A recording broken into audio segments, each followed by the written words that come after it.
All right, welcome. The explainer we're diving into today, well, it's not really here to just entertain you. It's here to make you think.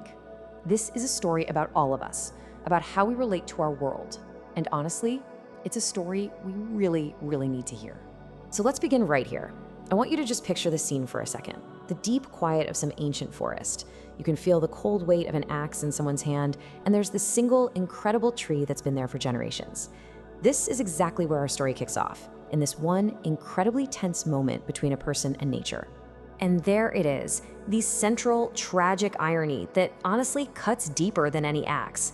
A person destroys a living thing, turns its body into paper, and then uses that very same paper to write a slogan protesting the act of destroying it. So is this just a simple, funny little contradiction, or is it something way more heartbreaking about who we are? To really wrap our heads around this paradox, we first have to understand the other side of the story, the silent party in all this. So let's try to look at this whole thing from the perspective of the tree itself, a silent witness to everything. 200 years. That's how long this tree has been standing. Just take a moment to really let that number sink in. 2 centuries of just quiet growth, of watching the seasons turn and human history just unfold around it, of simply being there. You see, this isn't just a hunk of wood, it's a living piece of history.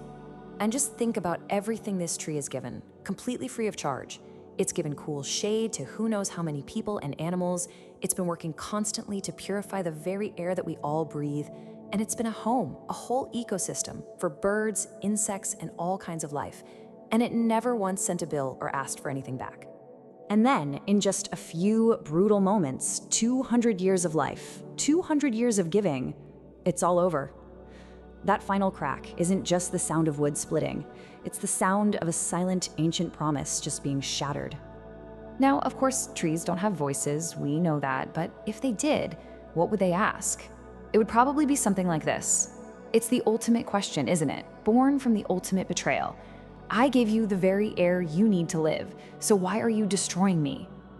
Okay, so we've heard the tree's side of the story. Now, it's time to turn that mirror around on ourselves and really examine this huge, uncomfortable gap between what we say and what we actually do.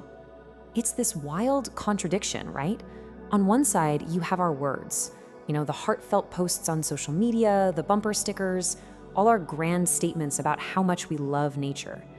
But then you look at our collective actions, and they tell a totally different story. A story where convenience and profit and comfort almost always win out over the planet's health. And this right here, this is the crucial point. This one sentence reframes the whole conversation. See, the word dying makes it sound like a passive, natural thing, something that's just kind of happening on its own. But being killed? That implies an active crime. It implies there's a perpetrator. It turns a sad story into a serious accusation. What's crazy is that this isn't some new behavior pattern. Not at all. In fact, humanity has been telling itself cautionary tales about this exact kind of self-destructive thinking for centuries. Let's just look at a really simple fable that explains everything perfectly. I'm sure most of us know this story, right? A farmer gets this amazing, sustainable, incredible source of wealth, one golden egg every single day. But his greed takes over. He wants more. He wants all of it right now. And that leads him to destroy the very thing that's making him prosperous. And in his short-sighted chase, he ends up with absolutely nothing. The parallels are, well, they're pretty direct, aren't they? The earth is our golden goose. The trees, the clean air, the fresh water, those are the golden eggs it gives us, day in and day out. And us, humanity, yeah, we're playing the part of the greedy owner, totally willing to sacrifice our long-term survival for a little short-term gain. So as we start to wrap this up, let's go back to that poetic voice we heard at the beginning. Only this time, it feels less like a narrator talking and more like the earth itself is speaking directly to every one of us. This is it. This is the core message, the final plea. The earth isn't asking for more signs or more hashtags or more empty promises written on paper that was made from its own body. It's asking for real, meaningful action.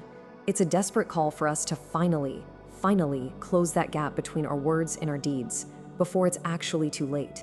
So if this has made you feel a little uncomfortable, well, the source material would say that's actually a good thing because real change almost always starts with feeling uncomfortable. This isn't just some abstract global problem out there. It's a deeply personal one. And that brings us right here to the final crucial question. We've laid out the irony, the hypocrisy, the danger, but the story doesn't end here. It ends with you. See, it's incredibly easy to say the words save trees.